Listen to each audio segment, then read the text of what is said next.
Nick Ilkins outside the London Stadium. West Ham had to be flawless today, Nick. I've let the governor go first there, do you know what I mean? I think he get his say in first, but that was outstanding. I thought even when Wolves had a spell in the second half where they got on top, they had the goal disallowed, they come forward, they looked partly dangerous. But I think, do you know what, credit to every one of them players. I think we weathered the storm. I think the back four was solid. Paqueta, Kudus, Bowen. The best thing we've got to hope for Kudus is that Ghana don't do very well, with all due respect, in the African Cup, because without him I think we're going to struggle. But today, they couldn't deal with him. They had 2 or 3 handed on him, and he still obviously beat them, going down, draw the foul, we got the free kicks. Everything went to plan, just everything, start to finish, blinding, weather the storm for a bit in the second half. I think 3-0 flattered them, I think it could have been more. But again, we were clinical when it mattered, in front of goal, 3 unbelievable finishes as well. Had it all to do, Kudus 2 goals, Bowen with a great finish as well. He needed a goal, Bowen, so I'm happy for him. Kudus is different draw, but Paqueta to set up all 3 goals as well. Yeah. And then actually Signal wanting to come off, not as such wanting to, but I think he knew he'd done his bit and he was running to the ground. Ward-Prowse run himself into the ground. Zuma's break in the week done him really well. So that was clinical. Great performance. Yeah, I mean, it's like night and day towards last week, isn't it? Yeah. I mean, I think Souček had a nice and comfortable game today, but you've got to say that man Kudus. How are we going to cope with him, without him? Be interesting how we do cope with him. Like I say, Ghana have got a sort of full early doors, haven't they, for the best will in the world for us. But they've got to have a plan there, like they're going to realise, they're going to be knowing of the fact that he's going. Aguerd as well, where I thought, I'll be honest, I've not sung his praises of late, but I thought he was outstanding as well. We lose him as well as Ben Rama. I know he hasn't played really, Ben Rama, but them 3 are going to go off.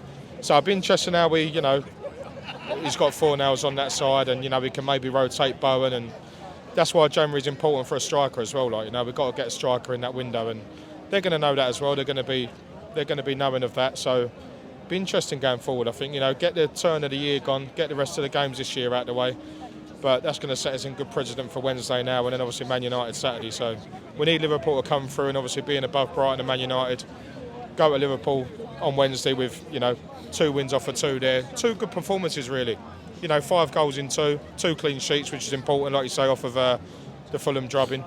So we've gained a few goals on the goal different side. So it was quite comfortable today. Listen, we did weather a storm, but should he be giving some other the fringe players some minutes, because we're going to need them once a few players are going. The likes of Ben Rama didn't come on today.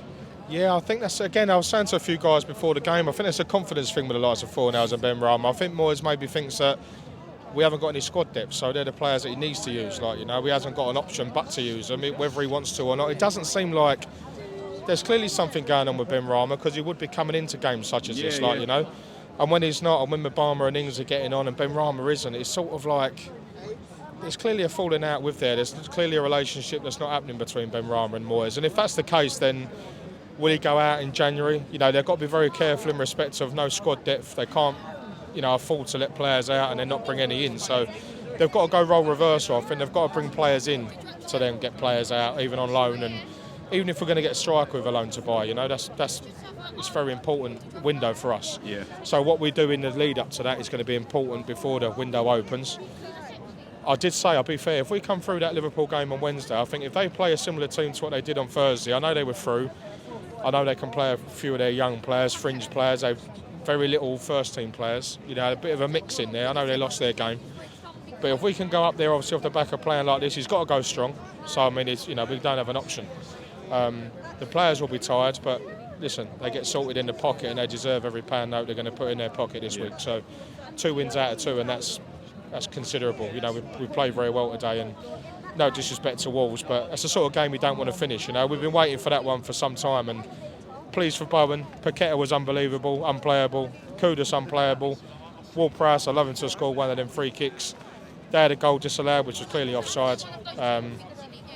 Fair play to everyone. With great result. Let's move on. Brilliant. Cheers, mate. Thank you.